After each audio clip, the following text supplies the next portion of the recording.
For more on this, let's bring in Brad Blakeman, former Deputy Assistant to President George W. Bush, and Dave Brown, former Senior Advisor and Committee Counsel to Senator Patty Murray, and a Democratic strategist. Thank you, gentlemen, for talking to us today on a rainy, miserable Saturday.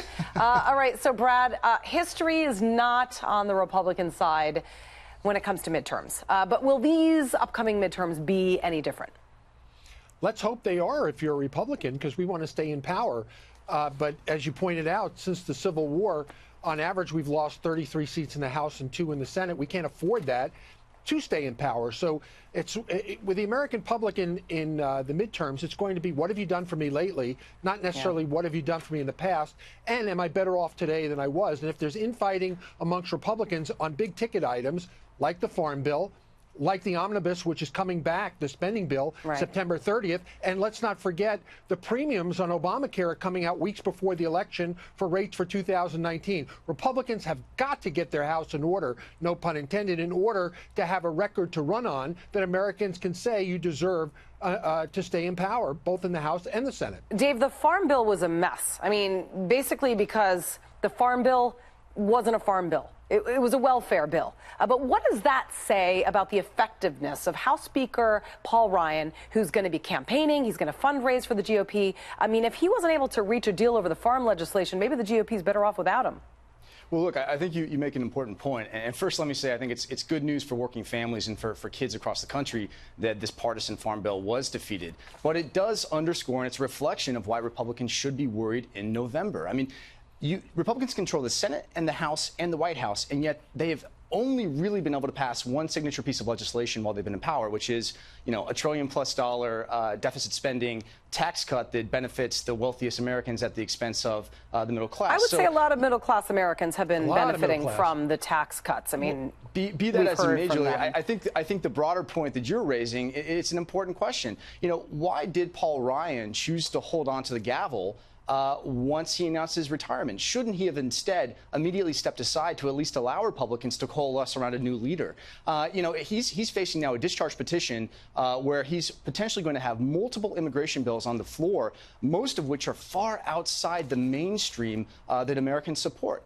And, it underscores a broader point, too, which is you have a far-right contingent in the House, the Freedom Caucus, that is sabotaging bills that actually could have bipartisan support, including the Farm Bill, which historically has been supported by both Democrats and Republicans, as well as multiple immigration bills that were defeated by the far right. What happens, Brad, come Labor Day if Congress goes on recess without passing the Farm Bill and some kind of immigration reform? Look, I think there's going to be a lot of explaining to do to the American people. First of all, the Farm Bill isn't a farm bill. It is a welfare bill. 80% of it is for food stamps and other subsidies for farmers. But it's a necessity that it get passed. These are not bills that maybe we want to get passed. These are bills we need to get passed. And I think it was a wrong strategy for Republicans to hold it hostage to an immigration bill. There could have been a great debate going into the fall on immigration because the Democrats have been obstructionists. But let's not Republicans be the obstructionists. We've got to be the ones in power that get things done. And there's no excuse for holding a bill hostage at this stage. Dave, what about immigration? How would forcing a vote be good or bad for either party when it comes to immigration? Sure. Look, I think it's good news for House Democrats and Democrats writ large. I think it's bad news for House Republicans. If you look at the Republicans who have signed on to the discharge petition, most of those Republicans are in swing districts or are in districts that Hillary Clinton won. And so they're going to face some really tough votes, including on the Goodlatte bill, which the Freedom Caucus has been pressing for floor consideration. They're going to face very tough votes, again, on a bill that is far outside of the mainstream in terms of what Americans are willing to support for immigration reform. And the reality is the Senate's not going to take this up before November. So all of a sudden you have House moderates who are exposed because of these tough votes going into a really, really tough midterm cycle. Let's just talk about moderates, Brad, because moderate Republicans in swing districts want to vote on immigration reform and the Dreamers. The problem is the DREAM Act doesn't secure our borders, nor does it address the border crisis.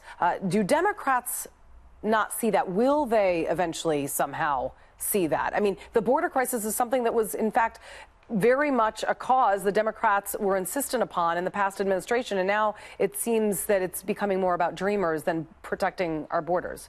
And it's also about obstructionists and the resistance movement against the president. The president ran and won on securing the border and making sure that America is secure. Democrats can't get that. And to add insult to injury, we have Democratic mayors, supporting sanctuary cities and in effect giving aid and comfort to those who are breaking our laws. I think we have a tremendous issue with immigration that Republicans can run on.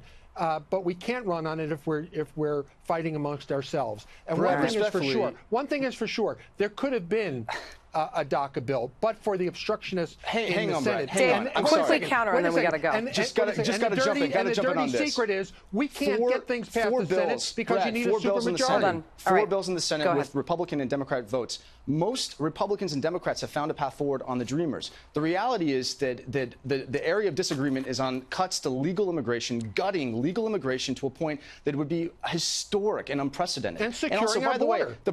the president failed to put border wall spending in the omnibus. He had the shot. He declined to do so. So for you to argue that Democrats are obstructionists, it's disingenuous.